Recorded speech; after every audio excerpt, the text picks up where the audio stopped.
Heather, and this is Discover Together at the Halton Hills Public Library. Let's discover microscopes. In this video, we'll be learning how to increase magnification power when looking at slides. That means we'll be taking something really tiny and making it look really big. Visit our website at www.hhpl.on.ca to borrow this kit with your library card. Let's get started.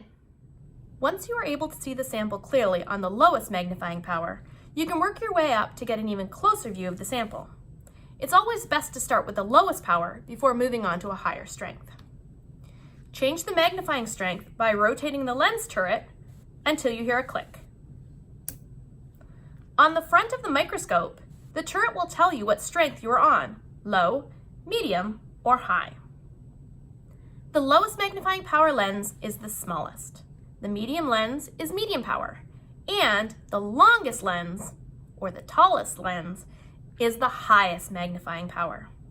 As you move up in magnifying power, the lens gets longer, so you need to be especially careful that the lens doesn't touch the slide.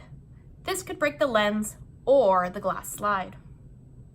Once you have moved to the medium magnifying power, turn the focusing knob until the objective lens is almost touching the slide. So this is where you have to be careful. Now look through the eyepiece and slowly turn the focusing knob back until you see the sample clearly. Does the sample look the same as it did with the low magnification lens? How are they different? Or how are they the same?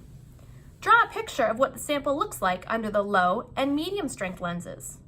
Remember to label your picture so you know which one is the low power and which one is the medium power. Now, let's repeat our steps again, but this time with the high magnification lens. Change the magnifying strength by rotating the lens turret until you hear a click.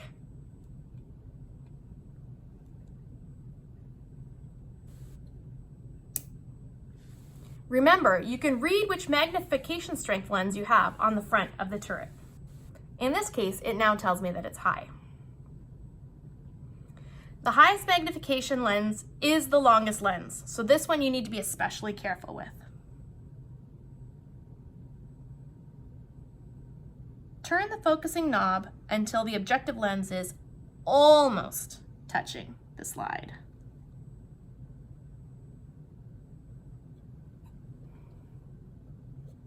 Now, look through the eyepiece and slowly turn the focusing knob backwards until you see the sample clearly. Does the sample look the same as it did at the low and medium magnifications? How do they look different? Draw a picture of what the sample looks like under the low, medium, and high lenses. Compare the high and the low. How are they the same? How are they different? Why do you think they might look different? Remember to label your pictures so you know which one was the low power lens and which one was the medium, and of course, which one was the high. Try looking at a different sample using low, medium, and high lenses. Think about these questions as you explore the different samples in the kit. Do you notice any similar structures in the samples? Which sample was the easiest one to see? Which one did you find the hardest? Which lens was easiest to see the samples?